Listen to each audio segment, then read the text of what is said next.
भगवान श्री राम का judicial system बहुत अच्छा था। भगवान श्री राम ने हम दो हमारे दो लागू किया था। भगवान श्री राम ने यूनिफॉर्म एजुकेशन सिस्टम लागू किया था। भगवान श्री राम ने यूनिफॉर्म सिविल कोड लागू किया था। भगवान श्री राम ने एडमिनिस्ट्रेटिव, जो उनका एडमिनिस्ट्रेटिव सिस्टम था वो बहुत तगड़ा था। भगवान श्री राम ने उस जमाने में राज दरबार में बैठने वालों की संख्या का रेशियो बनाया था 1 2 3 4। उस जमाने में राज दरबार में 1 2 3 4 का रेशियो था। एक गुरु, 2 छत्री, 3 वैश्य, 4 दलित परिवार, ये रेशियो है वहां राम राज्य में। हमने बाकी सब काम किया, हम भगवान श्री राम की पूजा भी करते हैं, लेकिन हमने भगवान श्री राम का न हम दो हमारे दो लागू किया और न भगवान श्री राम का जो राम नीति है, भय बिन होए न प्रीत, उसको लागू नहीं किया। नतीजा, भारत में अराजकता है, भारत में भूखमरी है, भारत में कुपोषण है, भारत में प्रदूषण है, भारत में आतंकवाद है। भारत की ऐसी कौन सी समस्या है जो लाइलाज है? भारत की ऐसी कौन सी समस्या है जो विश्वव्यापी है? भारत की ऐसी कौन सी समस्या है जो सिंगापुर में है? भारत की ऐसी कौन सी समस्या है जो जापान में है? अच्छा, हमारे यहां जब कुछ भी होगा कहेंगे कलयुग आ गया। एक बात मुझे आज तक समझ में नहीं आई, ये कलयुग भारत में क्यों है, ये सिंगापुर जापान में क्यों नहीं है?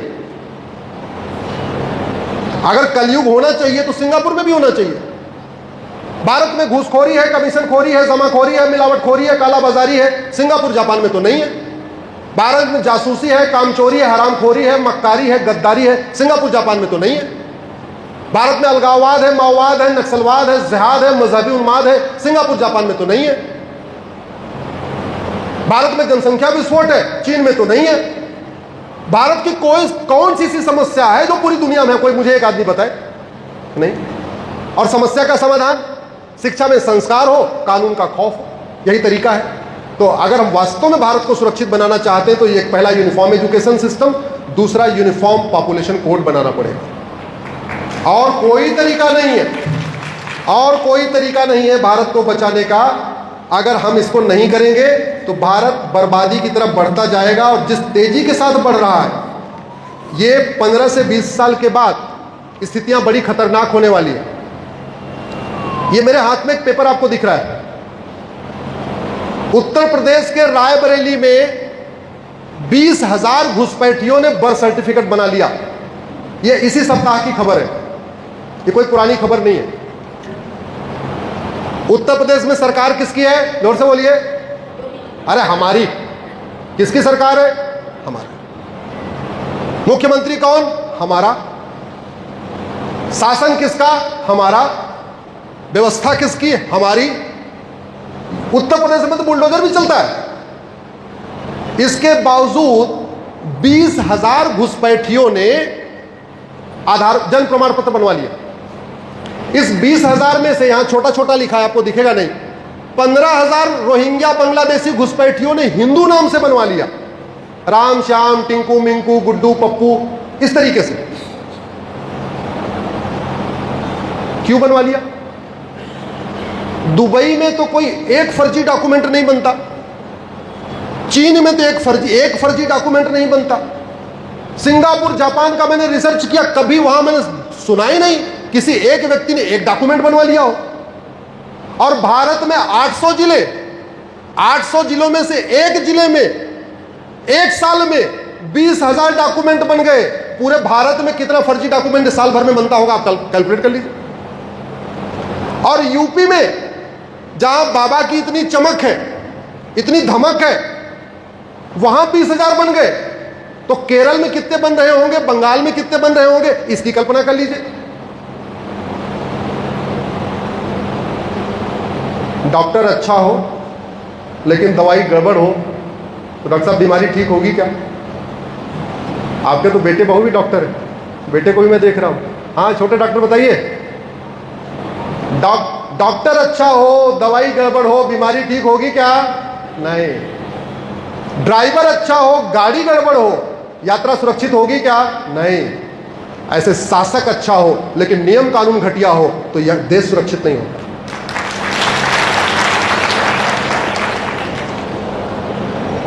बहुत बदल लिए डॉक्टर, भगवान की कृपा से अच्छा डॉक्टर मिल गया। अब डॉक्टर नहीं बदलवाना, अब क्या बदलवाना? दवाई। और दवाई कहां बनेगी? संसद और विधानसभा में। आपकी अगर लोकल बीमारी है, राज्य स्तर की बीमारी है, उसकी दवाई कहां बनेगी? विधानसभा में।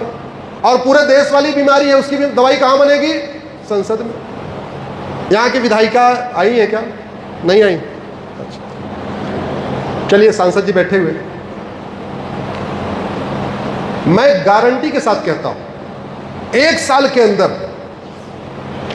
घुसपैठिए भारत 90% घुसपैठिए भारत छोड़ के भाग जाएंगे। गारंटी के साथ कह रहा हूं। एनआरसी करना ही नहीं पड़ेगा। अगर आपको लगता है एनआरसी करेंगे सीए की तरीके आके चक्का जाम होगा, मैं कह रहा हूं एनआरसी करने की जरूरत ही नहीं है। एनआरसी करेंगे तो एनआरसी फेल हो जाएगी। असम में फेल हो चुकी है। सर्बानंद सोनोवाल जी ने सुप्रीम कोर्ट में पीआईएल फाइल किया। असम में बहुत घुसपैठिए आ गए। जस्टिस गगोई की बेंच ने कहा ठीक है एनआरसी करो। संयोग ऐसा, जब सुप्रीम कोर्ट का ऑर्डर आया तब तक सर्बानंद सोनोवाल जी खुद ही वहां के मुख्यमंत्री हो गए। जिसकी पीआईएल पे ऑर्डर हुआ वो क्या बन गया? वहां का मुख्यमंत्री। और उसके बाद भी एनआरसी फेल हो गई। कैसे? मुख्यमंत्री घर घर जाकर रजिस्टर थोड़ी बनाएगा। घर घर जाकर रजिस्टर बनाते हैं लेखपाल, पटवारी, क्लर्क। जब तक मामला सुप्रीम कोर्ट में चला, घुसपैठियों ने 2000 में आधार बनवा लिया, 2000 में राशन कार्ड बनवा लिया, 2000 रुपए में बर्थ सर्टिफिकेट बनवा लिया, 3000 रुपए दलाल को देकर ड्राइविंग लाइसेंस बनवा लिया। जब 4 डॉक्यूमेंट हो गए, किसी लोकल पार्षद प्रधान को 2-2, 3-3 हजार रुपए पकड़ाया, उन्होंने उसका वोटर आईडी में नाम जुड़वा दिया। 12 से 13 हजार रुपए में उनके 5 डॉक्यूमेंट हो गए। और जब एनआरसी कैसे होती है? रजिस्टर लेके घर घर जाना होता है। जब दोबारा लेखपाल पटवारी घर घर गए, उन्होंने पर हेड 2-2 हजार रुपए लेके घुसपैठियों का नाम रजिस्टर में जोड़ दिया। लेखपाल पटवारी बड़े चालाक होते, वो क्या करते थे? दिन भर में जितने घुसपैठियों का नाम जोड़ते थे उतने असम वालों का नाम निकाल देते थे। तो जब कंप्लीट एनआरसी हुई तो पता चला घुसपैठिए भारत के नागरिक बन गए और भारत के नागरिक घुसपैठिए हो गए। आपको समझ में आई मेरी बात? क्योंकि असम वालों ने तो 2000 दिया नहीं। वो क्यों देंगे? वो तो वहीं के रहने वाले, उन्होंने दिया नहीं। और घुसपैठियों ने 2-2 हजार पकड़ा दिया। भारत की सुरक्षा के लिए जो बहुत बड़ा खतरा है वो भ्रष्टाचार भी है। घुसपैठिए 15,000 रुपए में भारतीय बन जाते हैं और साल भर में 5 लाख रुपए का फायदा उठा लेते हैं। हर महीने मुफ्त राशन ले रहे हैं, लोन ले रहे हैं, वजीफा ले रहे हैं, प्रधानमंत्री आवास ले रहे हैं, सारी योजनाओं का फायदा ले रहे हैं, केंद्र की माइनॉरिटी कमीशन का फायदा ले रहे हैं, राज्यों की भी माइनॉरिटी कमीशन का फायदा ले रहे हैं, गरीबों की योजना उसका भी फायदा ले रहे हैं, माइनॉरिटी का फायदा अलग से उठा रहे हैं। और मूल कारण है हमारा कानून घटिया है, हमारा कानून सड़ा हुआ है। घुसपैठ को कंट्रोल करने के लिए जो कानून है ये 1946 का फॉरेनर एक्ट, मैं धन्यवाद दूंगा, अभी बदला गया 2025 में। वर्तमान प्रधानमंत्री गृह मंत्री जी को, सरकार को धन्यवाद देता हूं, कम से कम अब बदल दिया गया। लेकिन घुसपैठियों को मैं भागने की तरकीब बताता हूं। आप सीधी में 10 घुसपैठियां पकड़ो, 10 मिल जाएंगे पक्का। रोहिंग्या बांग्लादेशी आपके सीधी में आ चुके होंगे, आपको नहीं पता होगा, कहीं पहाड़ी के पीछे नदी के किनारे आके झुग्गी लगा लिया होगा। 10 घुसपैठियां पकड़ो, उसका narco polygraph brain mapping test करो, उससे पूछो ये तुम्हें किसने तुम्हारी मदद किया, तो वो बताएगा फला आदमी ने आधार बनाया, फला आदमी ने राशन कार्ड बनाया, फला आदमी ने ड्राइविंग लाइसेंस बनाया, फला आदमी ने बर्थ सर्टिफिकेट बनाया। और फिर उसके बाद घुसपैठियों को कुछ मत करो, जिन्होंने घुसपैठियों की मदद किया उनको उठा के जेल में डाल दो। घुसपैठ हमारी राष्ट्र की सुरक्षा के लिए खतरा है कि नहीं? जोर से बताइए जरा। और जो राष्ट्र की सुरक्षा के लिए खतरा है उससे निपटने के लिए हमारे पास ऑलरेडी एक कानून है, एनएसए, नेशनल सिक्योरिटी एक्ट। घुसपैठ हमारी देश की एकता अखंडता के लिए खतरा है, और जो देश की एकता अखंडता के लिए खतरा है उससे निपटने के लिए हमारे पास एक कानून है, उसका नाम है यूएपीए। घुसपैठ एक ऑर्गेनाइज्ड क्राइम है।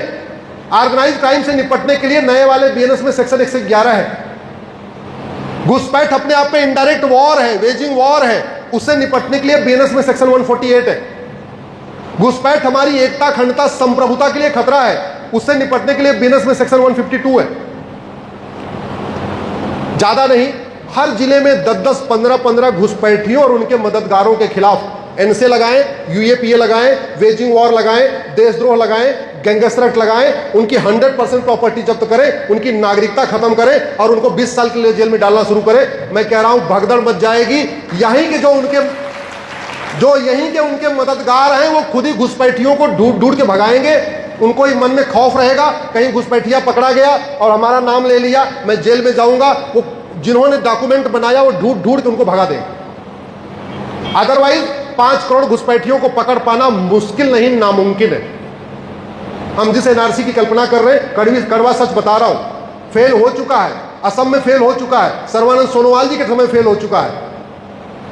भ्रष्टाचार खत्म होगा, कानून का खौफ होगा, तब जाके रुकेगा।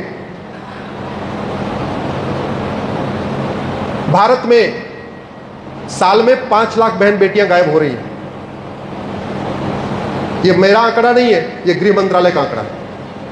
5 लाख जो साल में गायब हो रही है, इसमें से लगभग 2 लाख वापस मिल जाती हैं, लेकिन 3 लाख मिल ही नहीं रही। ये जो 5 लाख बहन बेटियां गायब हो रही हैं, इसमें से लगभग 3.5 लाख लफ्ज़ जिहाद का शिकार हो रही हैं।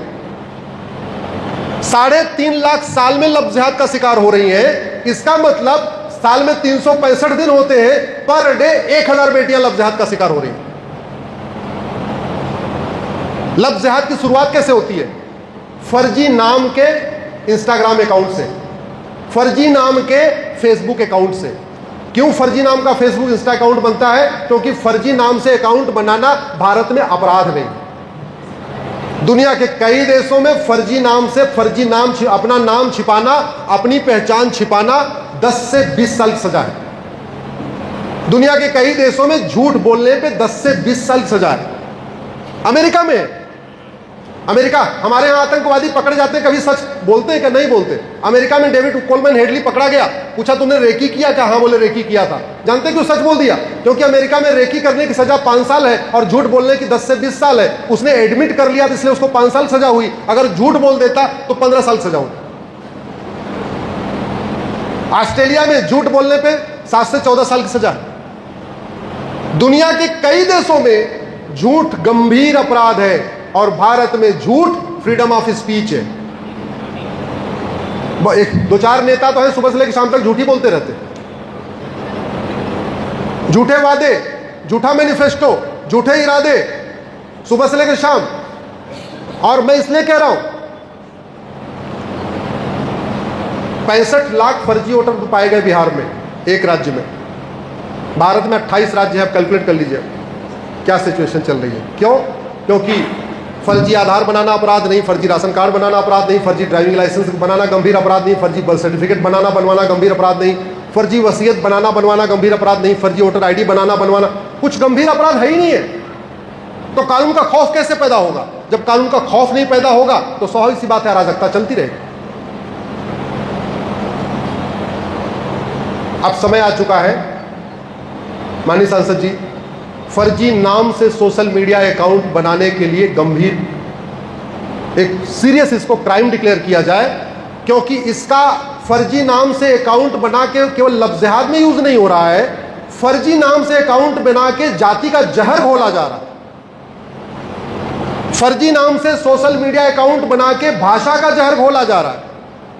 फर्जी नाम से सोशल मीडिया अकाउंट बना के मराठी, गुजराती, मराठी, हिंदी किया जा रहा है।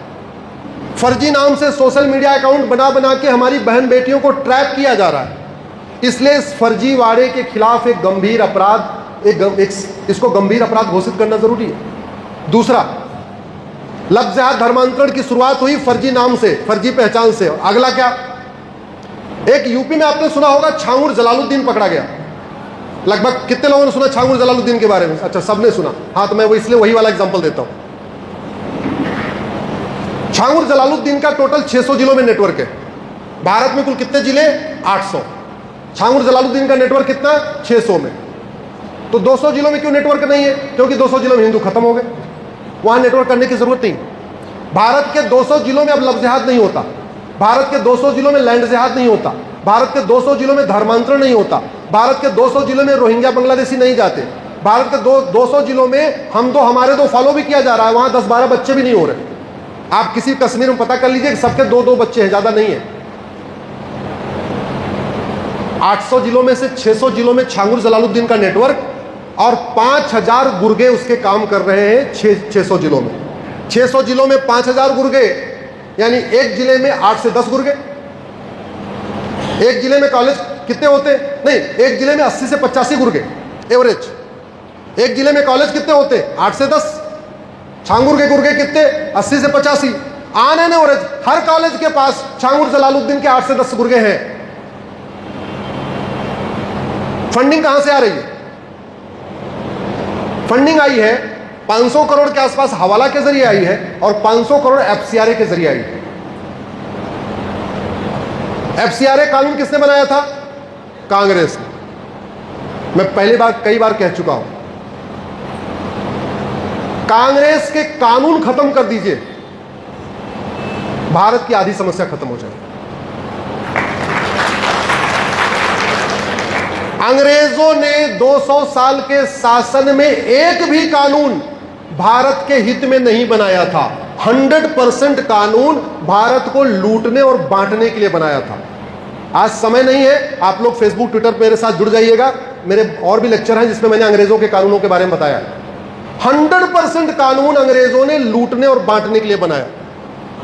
और ऐसे ही 50 साल के शासन में कांग्रेस ने 50 से ज्यादा कानून भारत को बर्बाद करने के लिए बनाया। भारत की चिकित्सा को बर्बाद करने के लिए कानून बनाया, भारत की शिक्षा को बर्बाद करने के लिए कानून बनाया, फिर वक्फ एक्ट बना दिया। वक्फ एक्ट ऐसा खतरनाक बनाया, पहला वाला वक्फ एक्ट 1913 में जिन्ना ने बनाया था, जो 1953 तक चला। जिन्ना वाला कानून कब बना? 1913 में। कब तक चला? 53 तक। 40 साल में वक्फ बोर्ड की प्रॉपर्टी 50,000 एकड़। नेहरू ने कानून बनाया 1954 में, वो अभी तक चला, अभी कुछ दिन पहले बदला गया। उस कानून से वक्फ प्रॉपर्टी हो गई 40 लाख एकड़। यानी जिन्ना वाले कानून से वक्फ प्रॉपर्टी 50,000 एकड़, कांग्रेस के कानून से वक्फ प्रॉपर्टी 40 लाख एकड़, 80 गुना बढ़ गई। यह है कांग्रेस का कानून, जो आम लोगों को समझ में नहीं आता।